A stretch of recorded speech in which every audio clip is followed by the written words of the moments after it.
The opinions expressed on the following sponsored program are strictly those of the host, guest, and callers, and not necessarily those of this station, its staff, management, or sponsors.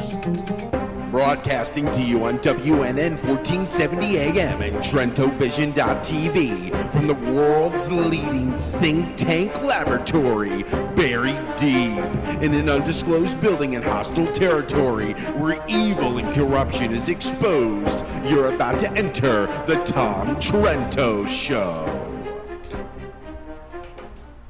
Oh, man, let me see.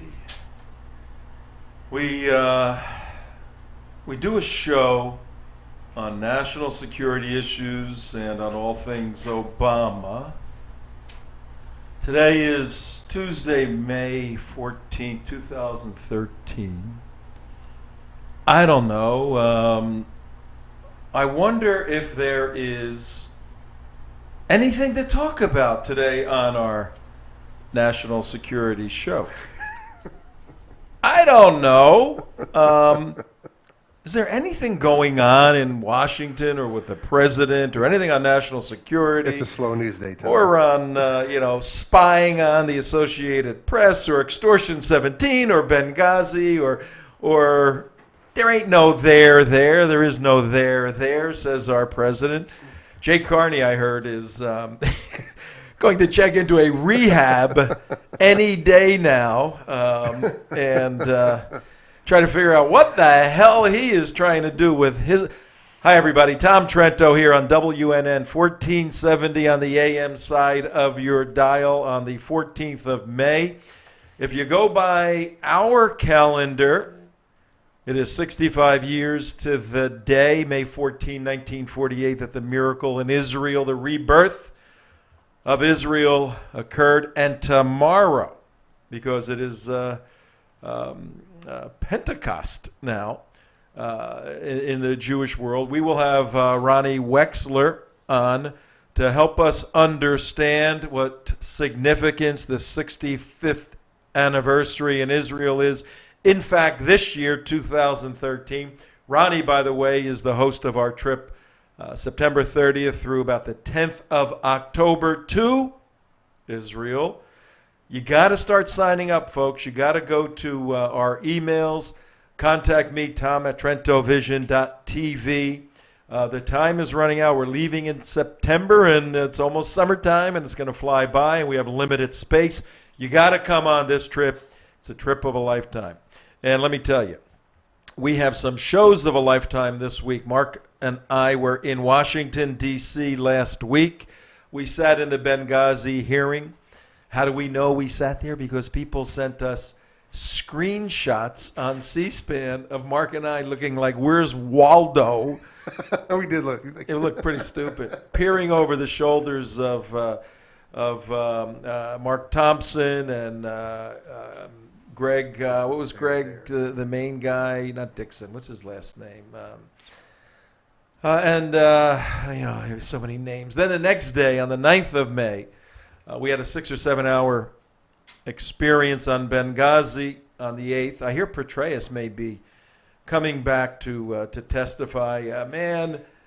He has so much dirt on this administration, and they threw him under the Paula Broadwell bus that I think you may be hearing some stuff out of Petraeus somewhere in the future. But the next day, the 9th of May, we looks like we were the only ones. Fox was there for a little while, but we videotaped over 3 hours of the Extortion 17. First comes Extortion 17, then comes Benghazi. Extortion 17, 6 August 2011. Extortion 17 was the call sign for the helicopter carrying 38 soldiers, 8 of whom were Afghan commandos, 7 Afghan commandos, 1 dog handler, 1 translator. The question is still out there, were these guys good guys or bad guys? Were there any suicide bombers on the Extortion 17 helicopter? We don't know, but there were 17 SEAL Team 6 top-tier operators. 17. That's like 17, F-16 pilots altogether. And then there were 13 support staff, SEAL support staff, Army, Air National Guard, others on board. We videotaped that press conference. I don't know what the numbers are. I didn't look today. They're probably over 150, 160,000. People watched a 3-hour press conference. That's amazing. That's truly amazing. You put out videos and everything, and you put them out. You say, okay, well, this will get a couple hundred hits, a couple thousand hits. We figured a couple thousand. I mean, if 2,000 or 3,000.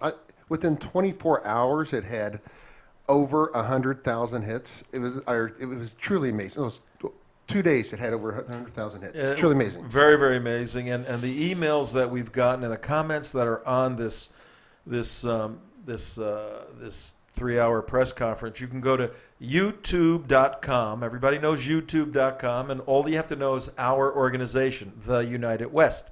TrentoVision is the communication arm of our counterterrorism educational organization, the United West. All of our archive shows are on youtube.com/the United West. Go down to May 9, you'll see Extortion 17, Let Them Die is the title of the press conference. We titled it, and read the comments, thousands of comments and emails I've received, people saying, oh my God, we've got to stop this out of control administration. And the theory that we're operating on, folks, is very, very simple. It's that the ideologues who occupy 1600 Pennsylvania Avenue have spent 30, 40, 50 years preparing to create the United States of Obama. And this is a different country than you and I have grown up in, and you and I live in, and you and I desire. The United States of Obama seeks to take from the wealthy and give to the poor. Whether the poor are poor or not, there's a despising of people who have wealth, unless it's their wealth, of course, on the left, and then a redistribution systemically through the federal government, through the taxation or Obamacare programs, to create more leftists to vote Democratic to keep these regimes in. This is the United States of Obama. It is a world in which there is no distinction between male and female. There's just asexual people. Anybody can do basically whatever they want. There's a repudiation of the military, because the military expends funds that could be used over on the social side of the equation. So our theory here at TrentoVision.tv, that's where you can watch this show, WNN 1470 on the AM dial from Miami to Orlando. We cover 50,000 watts, about 5 million people, about 500,000 Jewish people within the range of our voice right now. Our theory here at the United West is very simple. President Obama desires to remake this country in his image, the United States of Obama. He likes Obamacare. He'd love to have it renamed the United States of Obama. And we believe that that's the wrong direction. We believe that individuals who care about the Constitution, about the State of Israel, about the basic principles of the Judeo-Christian worldview need to gather together and take a stand at this point in history. That's why we do these shows. That's why we do these expositions. That's why we do these investigations. And we thank all of you for watching and for listening. Our audience is growing day by day by day. We want you also to listen in the morning, 6 to 9 o'clock, to Steve Kane and Brian Craig. They start the day out 3 hours on WNN 1470. And they do a lot of deconstruction of President Obama and his crazy policies.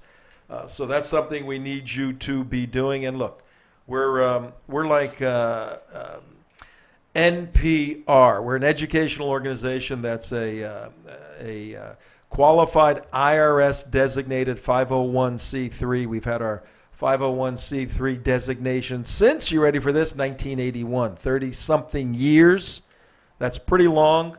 We've been in existence, and we exist by your generous donations. So please go to theunitedwest.org or TrentoVision.tv if you're watching right there, right on the top of the page. Donate securely. Make a small donation. Or if you're one of them loser trust fund babies with nothing to do in your life but figure out how to spend your money, we love you. You're not a loser. You're a great person. you need to call Tom Trento. Contact us through tom@TrentoVision.tv. We will assist you in developing an exciting life with us fighting bad guys. You have your checkbook ready, Mr. Trust Fund Baby, and we can help you really understand what life is about. And if you have a supercar, I used to race cars for about 20 years. I'll teach you how to drive that Ferrari, okay? So I may have to borrow it for a couple of weeks to kind of get a feel for the balance of the car. And then I'll be able to teach you very, very well how to drive the car. So thank you. Give us a call. It would be great if one of these trust fund babies ever actually called from that kind of appeal, but we're out here saving the world for you, one battle at a time. And we have a battle going on, ladies and gentlemen, in Dearborn, Michigan. Mark has bruises on his body from being up there. You started going to Dearborn a couple of years ago. Oh, thank you, Tom. I really appreciate you sending me to Dearborn, Michigan. One of my favorite destination spots of all. I would not want to go to like anything like, Hawaii or anything like that. I'd much rather do. If I had my when are you going to send me back to Dearborn? I just can't wait. Swamps, man. We got to go drain the swamps. We go at the tip of the spear. No, the issue, we go wherever there is a confrontation of right. Muslim Brotherhood or Brotherhood-related events going on against the West. And we heard there was issues going on in Dearborn. We sent you and a crew up there a couple of years ago. Many times we've been to Dearborn. Yeah. Dearbornistan. And then David Wood, our friend, 1 year got arrested. Great law firm, American Freedom Law Center. Fantastic law firm. Just resolved that case. Then you were there 1 year, and Alan, who was with you, got attacked by Muslims. Alan got attacked up there. He got beat up. Well, he got spit on. He got beat up. And they actually pled guilty. And it was a year's worth of work on Alan's part, my part, a couple of others, your part, to put pressure on the prosecutors of Dearborn and Wayne County. Well, actually, there's two different types of things. The sheriff's department, Wayne County, they're the knuckleheads. Actually, the Dearborn Police Department has actually been very cooperative lately. They were good on that case. Yes, but they've been on Alan's case, which was a civil case, misdemeanor, but it was an assault case. They wanted to blow it off. They wanted to deal with it. He kept the pressure on. It went to court. The first guy pleaded guilty. Well, the first guy pleaded guilty, didn't go to court. The second one went to court, found guilty for assault. This guy's a real winner. He's a peeping Tom. He's just a long history. Then the next year, which was last year, we heard about and saw a video on the internet of it looked like places in Europe where Christians were being attacked at an Arab fest, but with stones and bottles and bricks and everything else. We saw this long kind of incoherent video, and then we got our hands on it and made a 22-minute story out of it, put the story up. And I checked today. You know how many views that video that we produced has had? How many hits, Tom? 1.3 million. Yeah, if we could take a peek at, we actually are playing some of it right now. Well, let's show that as we bring on our guest. This is ArabFest 2012 last year, and a group. We'll get the name of the group in a second, but led by Ruben Israel. That's Ruben Israel on the left of your screen. The city of Dearborn has an ordinance, okay? That you guys can use the megaphone. You guys can hear the order. Okay, so you guys continue to use it. We have a police officer. Ruben's trying to say, hey, you got to help us out, man. We're being attacked here. We're Christians, and they may not like our message, but they can't attack us in America. I wasn't part of the last The cops going, but I just have orders else. And we'll show bits and pieces of this. Okay, give them a warning. Yeah, as we bring in our guest. Is our guest with us? Rob, are you there? I'm here. Thanks for having me. Hey, our pleasure, man. You, Rob Muise, and your partner, David Yerolshemi, American Freedom Law Center. You guys are simply doing amazing legal work, standing in the breach for people who have had their First Amendment rights, speech, assembly, whatever, viciously violated. And you guys got involved in this case, the Reuben Israel case. Through the video we had produced, you saw that. Reuben's your client. The case was making its way through the courts. What happened today, Rob Muise, with this crazy case? Well, we had a Michigan federal judge who dismissed our civil rights lawsuit and thereby allowed Muslim violence to suppress the Christian speech. In effect, this decision turned the First Amendment on its head. The court, and this is a quote from the court's decision today. The court says, quote, "The court finds that the actual demonstration of violence here provided the requisite justification for the defendant." The defendant in this case was the Wayne County Sheriff's Office and 2 sheriff's deputies, the government. So the court's saying the violence provided the requisite justification for the government's intervention, even if the officials acted as they did because of the effect the speech had on the crowd, end quote. What happened in this case is Reuben Israel and his organization, Bible Believers, went to the 2012 Dearborn Arab Festival on the public sidewalks to engage in their protected right to freedom of speech. They were met by a hostile, violent mob of Muslim counter-protesters. The police turned a blind eye to the activity. They did virtually little, if nothing, to protect the speakers. And then when the violence was escalating, they pulled Reuben Israel to the side and they gave him an option. If he could leave the Arab Festival, and if he didn't leave the Arab Festival, the Wayne County Sheriff's Department was going to arrest the Christians for disorderly conduct. That, in First Amendment jurisprudence, is known as a heckler's veto, which is impermissible. And so what we have now is a federal court decision that empowers these Muslim hecklers to engage in violence, to suppress speech that they find offensive. And the Christians now risk being arrested and prosecuted for disorderly conduct on account of their violent reaction to their speech. So this, again, it turns the First Amendment on its head. Hey, Rob, I would normally say that this is so ridiculously bizarre, this decision, that in the appellate process, this is going to be overturned very, very quickly. But having been a Christian activist for over 30 years and watched the decline of the West and the advancement, ironically, of the protection and protectionism of Muslims in America and worldwide, I'm very, very concerned. But for our audience, let's break this down a little bit. The offense took place last June, I believe, 2012, in Dearborn, Michigan. That's a city in the country of the United States, but that city is also in a county. So you could have taken an action, I guess, against the city, against the county, which you did, but you went into federal court. What was the jurisprudential rationale for going into federal court?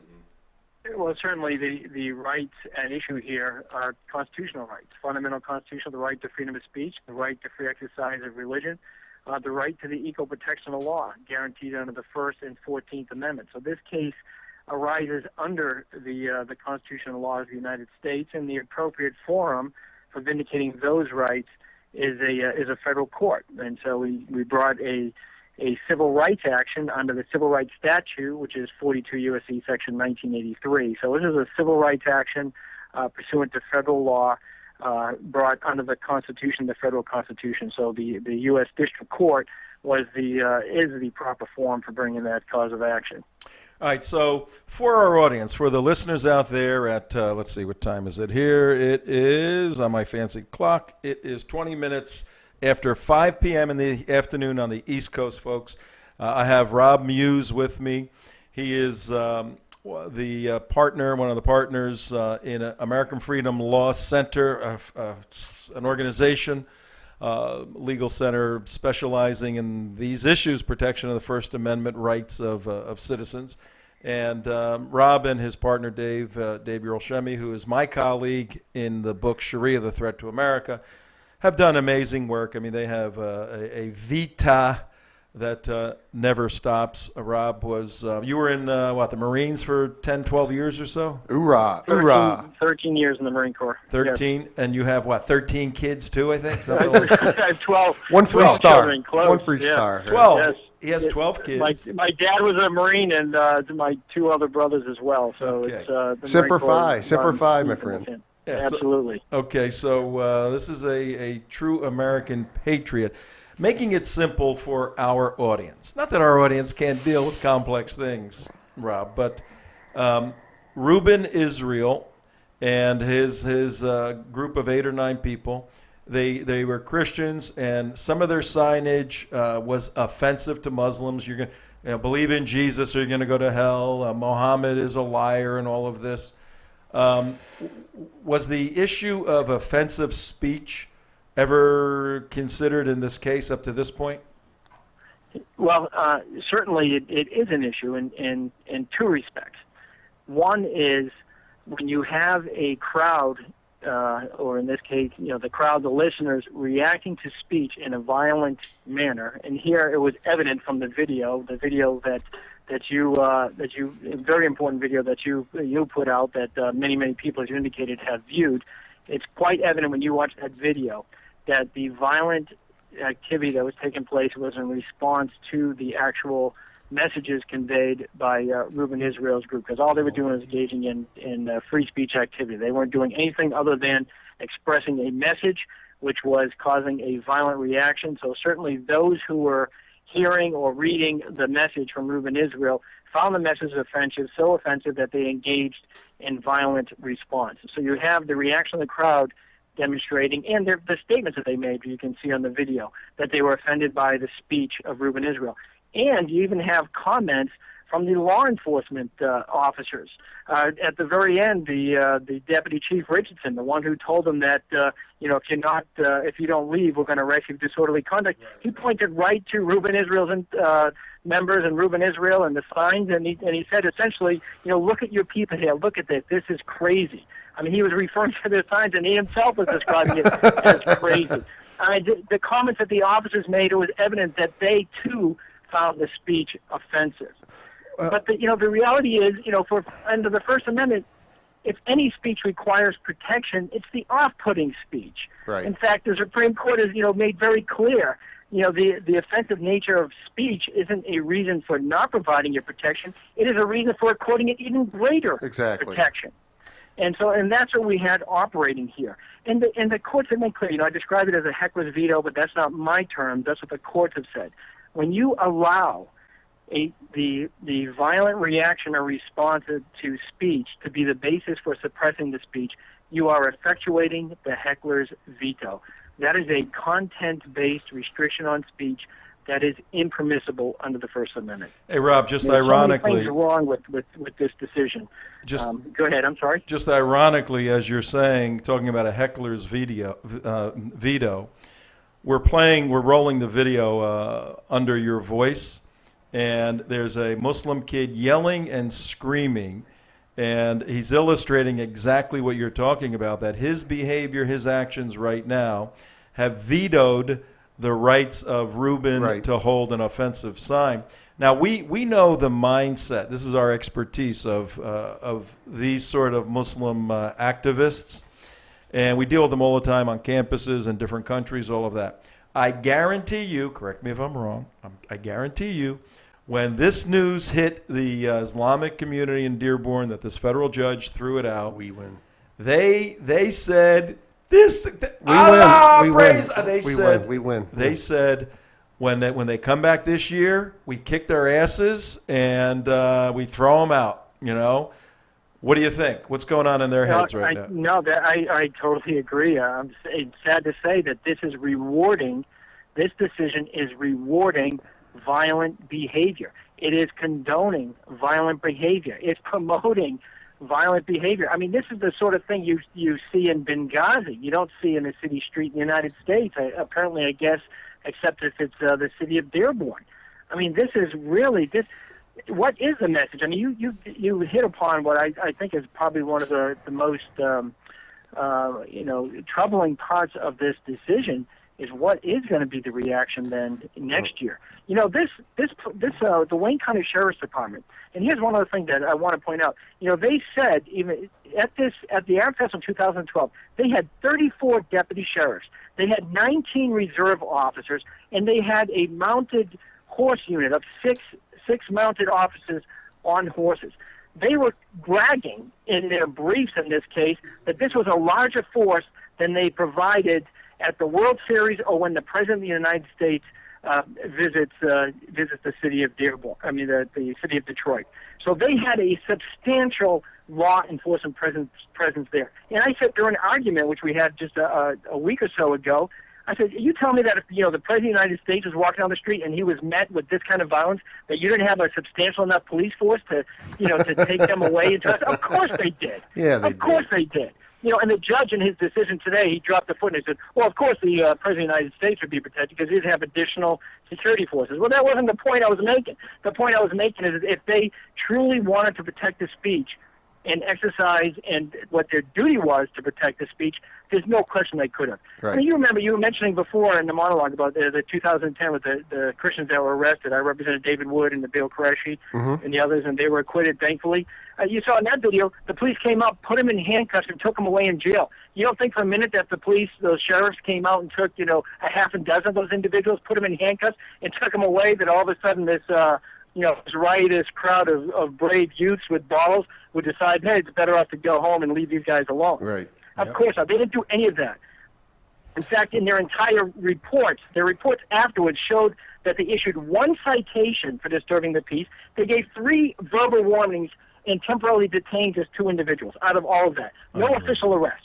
Unbelievable. No official arrest. And the court said that is a reasonable response of the police to fundamental First Amendment rights? Are you kidding me? It's nonsense. I know. All right, Mark, you had a question for Yeah, Rob? I'm trying to put this in parallel so people can understand it. Is this similar to a rape case where the judge said, well, obviously the woman provoked the man to rape her because of the way she was dressed or what she was wearing.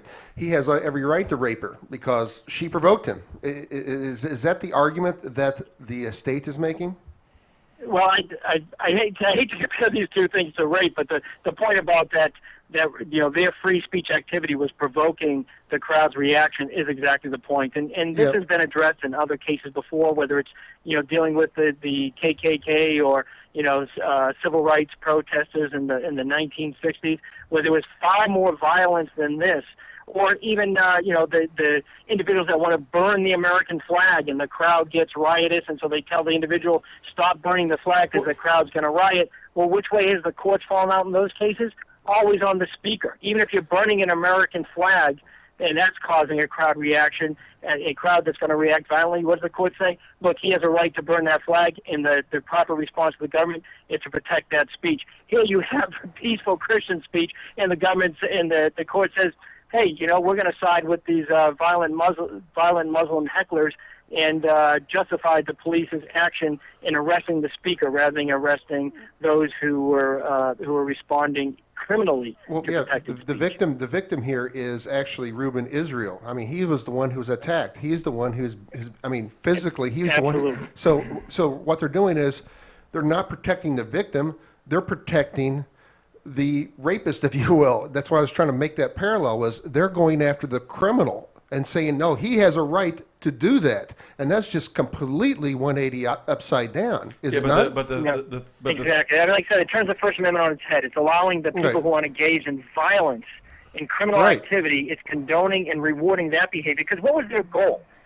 Their goal was to get Reuben Israel out of that festival and to silence his speech. And also to send a warning. And who achieved their goal? They did. And who allowed them to do it? The government. The government was the facilitator of that speech suppression. All right, let's walk through this for a second, because I think I got a feeling this is one of those cases that can find its way into Washington, D.C., that big building over there with those nine folks at some point. That's covered over right now. Yeah, it's all being reconditioned, that big building in Washington, D.C. But as I understand the First Amendment, particularly in public events like this, there's not a There's not a time clock running out where, okay, you got 2 hours to enjoy your First Amendment and then it's over. Watching this video and watching the negotiations of Reuben Israel talking to the cops saying, you got to give us some protection, and the cop says, leave or you're going to get arrested. That wasn't persuasive to a federal judge that this guy's right to speak, to stand and speak, to assemble and speak has been mitigated in such a way that it violated the civil right of the First Amendment? You know, as shocking as that sounds, because the video was presented to the court, it was part of the exhibits, it was cited in his opinion, and the answer to that, unfortunately, was for this judge, no, the officer was justified in threatening to arrest them if they didn't leave, even though Reuben Israel's activity was peaceful and completely protected by the First Amendment, and the other side's activity was criminal and the individual should have been arrested and thrown in jail. Instead, they were rewarded because their criminal behavior achieved its goal, and that was to silence Reuben Israel. It is that troubling of a decision. All right, we just have a few minutes left, and I want to know where this goes. But here's the frightening part. As I mentioned earlier, I had an opportunity, and I work regularly with David, your partner, putting the book Sharia, The Threat to America together. And David is one of the world's foremost experts on the Sharia and the mindset, the Weltanschauung of Islam. It's an area of our specialty. The Muslim community, and this is for all Americans listening on WNN 1470 AM in South Florida and Boca Raton, for everybody worldwide watching on TrentoVision.tv. It's very, very important to understand this battle that Rob Muise is articulating and has lost this round of this battle. But like a boxing match, there's several rounds in these competitions. At this point, the way the Islamic community and the imams are reading this is a blessing from Allah, that this judge has made a decision that is ultimately from Allah, and it endorses and fuels more behavior like this. It doesn't change the paradigm where they go, okay, we got away with this time. It simply says, our supremacist view of the world is now starting to take place even at a federal level with a judge. We need to do more of this more often because Allah has blessed us. They cannot behave in another way. It would be in contradistinction to what Allah has blessed.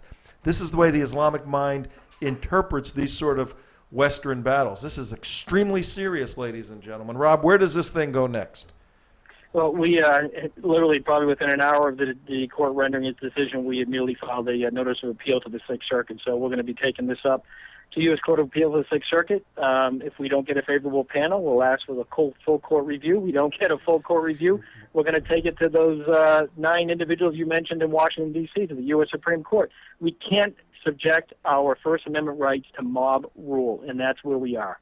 Absolutely. And Rob, if anybody wants to, can they donate to you guys to your work, or how's that work? We are a 501c3 like you. We're a nonprofit organization. In fact, all the legal work we do pro bono. We don't charge our clients for a penny. We rely on generous support and donations from individuals who want to support our work. So if some of your listeners are kind enough and want to support us, probably the quickest way is go to our website, AmericanFreedomLawCenter.org. There's multiple ways to donate with credit card, PayPal, and so forth. So it would be much appreciated. All right, and if we find that special trust fund baby, we'll make sure he cuts you a check too. Okay, Mark, do you have any other last questions? Great. No, it's just shocking about the message that's being sent, and just the complete punishing the victim here and not standing up for their rights, and it's just the world is just upside down. Well, right with now. Rob and David fighting the battle, No. I mean, it's for people like Rob, David, and everybody is the reason how we make effective change in the system. Because if you don't have people like these two standing up for them, then who is going to stand up for us? And thank you very much, Rob, for standing up and thank you for all the diapers you've changed in your life. Let me tell you. Well, that's how we're going to change the world. Yeah, no, if you could change all those diapers, you could change the raising these world. children. Let me tell you. Hey, thanks for chipping in on my part because I don't have any. So, All right, we'll see you, Rob. Take care. all right, man. All right, great. Thanks for having me. Bye-bye. All right, Rob Muise, AmericanFreedomLawCenter.org, AmericanFreedomLawCenter.org. And truth be told, when we go out on our capers, we usually Speed dial. we got them on speed dial in here. We usually consult with these guys and say, here's what we're going to do. And they say, okay, don't do this, you can do this, you can Here's do the this. law. Here's what you can say. Here's what you can't say. So we are, what's going on? What is that? No, there's no audio. No audio. You don't have your audio on. Just background noise. So, yeah, what is the imam? What's the imam doing? If he can get on. Yeah, come on in here. And you guys have chalked up a win today in Dearborn. What do you think of that? Very, very exciting. I'm so happy. It like you said, Tom, this is Allah's will, and it is moving forward as scheduled. Yeah, but if you watch that video, Imam Abdullah. I'm so proud of those young men. Yeah, and, you know, we allow you to come in here. We don't beat you up that badly. We actually give you food. It may not be halal, but, you know, we've seen you eating it and all of that. Giving me a ham sandwich is not funny, Trento. Okay. But when you watch these Muslim kids and adults throwing stones and glass and bottles and, you know, some of the non-Christian guys were bleeding and all of that. What is that? How does it make you feel? It is a little bit disappointing because, in all honesty, the punishment for blasphemy is death. So, if these men and boys actually were doing their job, your Christians would be. Oh, really? So, I commend them for doing something, but in all honesty, they did not complete They didn't go the far job. enough. They didn't go far Correct. enough. Okay. But, you know, they stand up for their religion of peace. Okay. Yeah. All right. Well, this is a very big story and a very where am I? Over here? Am I over here? Over here. Over here. Over here? No, this one. Looks like that one. Yeah. This is a very big story, and we had some other stuff prepared for our audience today. But as we were coming to press here, as we were coming on the show, this story broke, and we have been following it very closely because. We have been in Dearborn fighting some of these battles. And last year, the United West, we did not go. We were still fighting the battle with Alan and his criminal charges against two of the Muslim guys. But we saw this video online, and it was just raw video of 60, 70 minutes. And I watched it once, watched it twice, and after a while, you can see that there's a little jewel hidden in there. Did you say a little Jew? Yeah, no. Where is your little Jew? Yes, we had to move ahead with this show because of this breaking news. Can I tell you what we call Dearborn? What? We call it Mecca of Michigan. Oh, that's so cute. So I sat down with Mark. I said, take a look at this thing.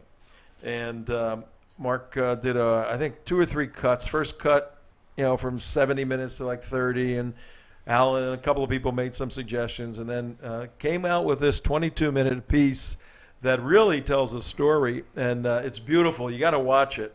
Is it on our site anywhere? Where is it? Yeah, it's Muslim Stone Christians in Dearborn. Muslim Stone Christians in Dearborn. It starts out with President Obama speaking in Dearborn and thanking the Muslims in attendance for voting for him, voting for me, Barack Hussein Obama. He uses his name just like that. That was very interesting, him using that middle name, because he never uses it on the campaign trail. Use it. He uses it in Dearborn. He uses it in Dearborn, and then he thanked all his little cronies at the end for helping him, giving him 4 more years of this type of law. And that's... Do you remember in the first election, calling him by his full name was a complete Oh, taboo? my It was God. racist. It was Islamophobic to call him by his full name. Yep, it was that bad, and this attack on these Muslims, this Muslim attack on these Christians, occurred 2 months after the president was there. But I truly believe, I still have faith in and trust in our system. But here's the problem: President Obama will probably appoint between 400 and 800 federal judges. And once you start layering... Maybe well, once you start... Well, Joe Biden will. Once you start layering the judicial structure in the United States with people with this sort of legal mentality, it's very difficult. It takes a generation to start erasing that kind of deficit that occurs. But I think these guys will prevail. This is just so obviously wrong. I mean, those cops, where the offense was, the cops should have stood on the side of the Christians protecting them and said, wait, and actually shielded these guys with their bodies, as we've seen in some of the... like your incident in Fort Lauderdale that went berserk 5 years ago or whatever. Yep, where the police were standing in front of the Christians and the Jewish small group protecting them from 300 Muslims. That's a perfect illustration, really. And, we've seen it with the KKK, where the cops surround 3 guys in hoods and there's 10,000 people all around them, and the cops walk down the street protecting them. That's what Rob and David are saying that should have occurred in Dearborn, and that's common sense. I mean, if we abandon that, if we say, the KKK is so offensive that they don't have a right to speak anymore in America, that really starts to mitigate, starts to chip away at our rights. As offensive as it is, that's why that stupid thing is there. You fight, and if you notice, the KKK is really irrelevant at this point in any significant way. Now, ask the Southern Poverty Law Center. Yeah, they've raised a lot of money out. Right. But through the courts and through just making them offensive, they become insignificant. A few wackos here and there, but the First Amendment was protected through all of that. So anyway, Rob, my friend, one last thing, might I say, your American laws work in American lands, and Dearborn, Michigan, is Muslim land. 48%, I think it is now. Oh yeah, you go there and the courthouses all have Arabic writing, and the judge's assistants are wearing burqas, and not burqas, but long hijabs, and it's just really, you're looking at it and it happens slowly over time. You're so multicultural, Mark. Yeah, I know. Can you go to my screen, Dave? Let me show you. I want to give you a little promotion here. A good friend of ours is doing something tomorrow night. I tried to get him on today, but he's just running around like crazy. Many of you out there know Jamie Glazov. He works with David Horowitz out in California. Jamie's a good friend. And for our California friends and anybody over by the Luxe, Luxe Hotel, right off of the 405 and Sunset, I've been there many times, right by UCLA. Jamie is speaking there tomorrow evening, an evening reception with Dr. Jamie Glazov. He's got a PhD, I believe, in Russian studies. He is Russian. The Left's Romance with Tyranny and Terror. So you can go to, what's the easiest way to sign up for you folks out there? David Horowitz Freedom Center. Go to that, and you'll find it's $35 for food and entertainment and speaking and book signing and all of that stuff tomorrow night. Registration, buffet reception starts at 7 California time. In Jamie LA, Glazov. that's less than a parking spot. You're not kidding. It's less than, a parking spot. All right. Well, we got more breaking news today. We're going to take our Benghazi Extortion 17, slide that to tomorrow, because Mark has some breaking news on the next scandal to visit the White House. This is truly amazing. And what's not being reported is... You got a camera on you? Can we? No. Can't zap you. Well, what is not being reported on this issue is that this last one with the AP scandal is all... Associated Press. Is all wrapped around terrorism. It simply came about... Bin Laden was killed... Well, tell everybody first, what is the scandal, and then start filling in the blank. Well, the scandal is that the Obama administration came down upon the AP and subpoenaed all the records and all the phone conversations for a period of about 2 months. No, the Justice Department did. Well, we'll get to that. We know nothing. Well, that is, With respect to Benghazi, there's no there there. Nothing. respect to Benghazi, there's no, that's right. Now, what's interesting is this whole scenario came about where when bin Laden was killed by SEAL Team 6, everybody was afraid on the year anniversary date that bin Laden... Can you put a picture of Mark up? When you're No, talking that's that all right. long, they're looking at me and going, what is going on here? Well, Let's put a picture of Mark. Do we have a picture whenever of you're Mark? done. Again. But what's interesting was the year anniversary date after bin Laden was killed. Everybody was really worried about terrorism, where there's going to be a celebration on that day of some jihadi attacking, blowing up something. So therefore, right now I'm getting my picture taken here. People want to see you. They're used to, when they hear your disembodied voice, they... In any case, so now the AP and everybody's on alert, and the AP got a story that on the anniversary date, when was it? May 2nd. May 1st, 2011, he was killed. Well, So you're saying May 1st, 2012. right? Okay. Now, Okay. Right now, on the anniversary date, the AP got a tip from an inside source inside the Obama administration that they intercepted a major terrorist plot, and the guy. Oh, wait a minute! Inside the Obama administration, someone leaked it to the AP that the White House had captured, had interjected on a terrorist. Oh, so the leak, we don't know where the leak came from don't yet, know where the leak- but the leak referenced the White House. Well, no, the only way the AP could have gotten it was from the White House, and logically so. Because, Why not the DOD or CIA? well, it was someone inside the Obama administration Okay. had leaked that a terror plot had been intercepted. Okay, so this is now circa May 2012, almost a year ago right now. Well, it was now. May 2nd. So what the AP did in a responsible fashion was contact the Obama administration and said, hey, we have a report that you guys intercepted an IED explosion on bin Laden's anniversary date. Now, the White House... intercepted an IED explosion? That it was going to explode. Okay, but it was right. the second now.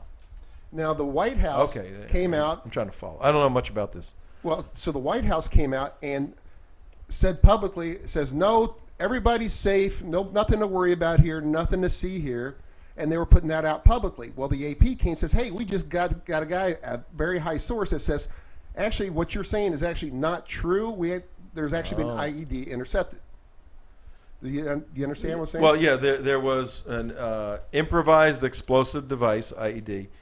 The source said there actually was an effort to blow something up, but our American capabilities intercepted it. It was a real live situation. Right. In the U.S., is this? They don't give details on what the whole part of the operation was. I don't have the whole... So we have a difference in the factual understanding.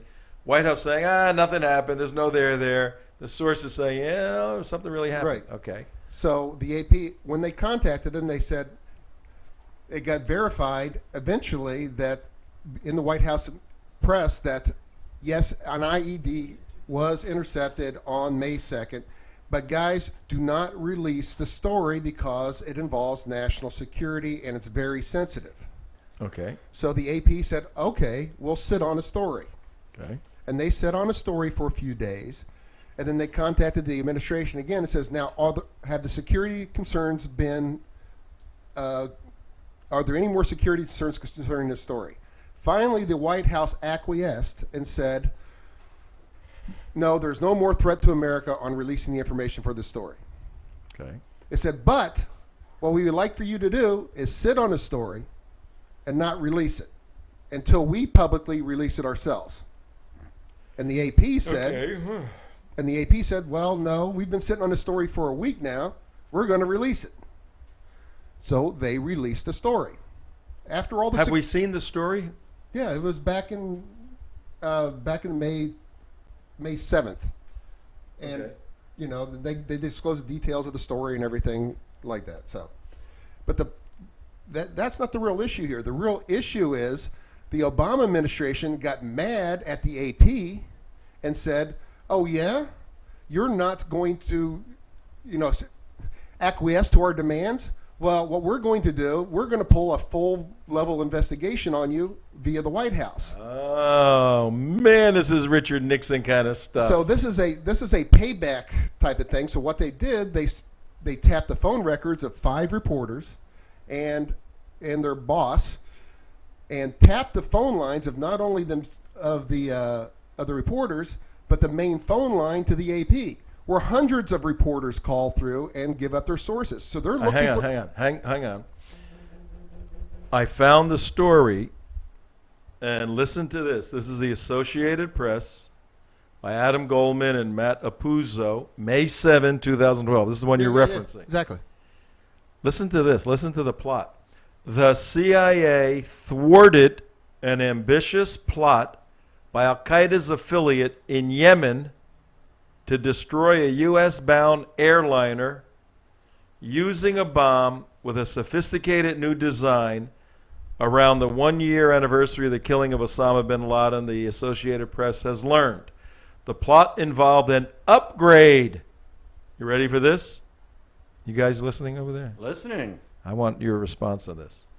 The plot involved an upgrade in the underwear bomb that failed to detonate aboard a jetliner over Detroit Christmas 2009. So this is a real interception, a thwarting of a new underwear bomb. How would you like to be the guy that wore that thing? I'll tell you a story about that if we have time, about what they do to their private parts when they wear bombs like that. Too much pain. Because guess where they go? Guess what they do when they get to paradise with their 72 virgins? Guess what they need? Your They pee-pee. need their private parts, right? You need your pee-pee, no? And if it ain't there, you're screwed. You're screwed. No pun intended. Literally, like No pun you're getting intended. screwed? They wrap their private parts. I have heard this from people who know this in aluminum for also- protection from burns and everything. Yeah, and actually toilet paper too, which is All right, so we have a real Whoa, wait a second. I don't know about the They toilet just paper. did you just say they wrap their junk in foil? Yes.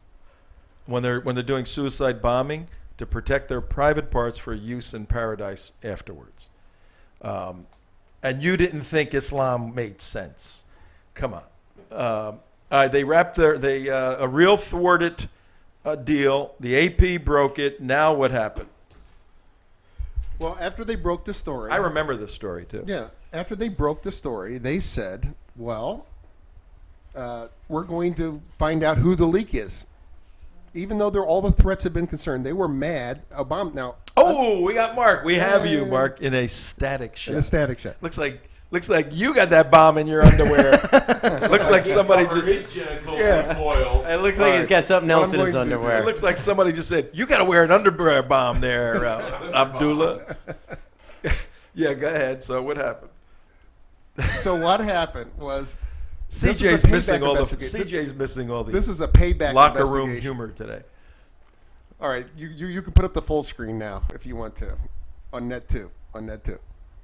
So what happened was they put up they decided to punish the AP for They doing being the this. White House. White House decided to punish the AP. This is Now, a understanding movie. Now, understanding that the administration has gone after, leakers to the press, twice as much as any other president, all presidents combined. So they've been hardcore attacking the press and trying to find out who the leaks in the White House are. And I've heard through other sources that Obama is obsessed with keeping the information secret coming out of the White House. He doesn't want to see any leaks come out of the White House at all. Can I ask a quick question? Yeah. Wouldn't it be easier if he's really trying to find out where the leaks come from? It's got to be a very, very small group of people that had this information. Rather than pulling the records for the entire Associated Press's reporters and all their phone banks and their home phones or cell phones, wouldn't it be easier just to take the 5 or 6 or 10 people that could have possibly leaked it and investigate them? Well, That's the whole point. This was a punishment. This wasn't an investigation. This wasn't a punishment to go after the AP for not towing the line. This is what they're trying to do is, hey, listen, if you're going to report on a source coming out of our White House, you're going to have the wrath of God come down on you, and the God being Obama. Now come back to Tom here for a second. No, come back to my screen. That one. Show what Mark is wearing these days. Underwear bomber. There it is. Oh, God. Does not look that's- comfortable sounds at like it's all. gonna hurt. We're looking at the underwear bomber from the Detroit flight. The failed. That's evidence somewhere. That's in somebody's drawer someplace. Somebody's drawers are in somebody. Those drawers are in somebody's drawers. All right, So typically what happens when you're trying to investigate sources for security, quote unquote, reasons is you normally contact the paper or contact the press agency and ask them who were the sources, and normally they go into an investigation, not an investigation, but a negotiation between the two people and the agency and the news agency and the government agency and the news agency, and they come to some sort of mutual agreement. okay. And there's very strict federal laws written by the DOJ to prevent going into news agency and looking at their sources. They don't want that happening because of the First Amendment. Of course. Now, what's very unusual You got about like 30 seconds. What's very unusual about this is that they just blanket went over and did everything. And normally these investigations have to be narrowly focused. Now, they just did a broad, over-sweeping reach at this. Screw them all, man. We're rounding everybody Now, up. Instead of going grocery shoppings, they took the whole Publix. They took the whole. Now, here's what's also interesting is for a investigation into any news agency coming from the government, it has to be personally signed off by the Attorney General, which is Holder. Now, Eric Holder has since recused himself from the investigation and dumped it on his deputy I attorney don't know, general. man. I know nothing. Now, here's what's also interesting. This is a major investigation of this. Wind it up. And We'll do it tomorrow. We'll finish. he did not tell the president that he's going to do a blanket investigation of a news agency. Screwed. Somebody's screwed. Someone is lying. Mark, here. get all this stuff for us tomorrow. We need to pick up on this. Come to my screen. It looks like the party may be over here with the press. If the AP, they're really mad, is what you're saying, Oh, right? they're pissed. Yeah, take a look at this. Remember, Don't poop where you eat. Remember the little thing I drew yesterday with the brothers and the sisters and all? Uh-huh. Somebody made a nice little slide. CNN is married to Hillary's deputy secretary. David Rhodes, the head of CBS News. His brother is Ben Rhodes, the president's brain on national security. Ben Sherwood, his sister, works in the White House as Obama's advisor. The AP's going nuts. Propaganda rightfully City. I wonder if we have material for a show tomorrow. Come back tomorrow, folks. Join us, Tom Trento, the rest of the folks here. And, that camera. It's a new camera.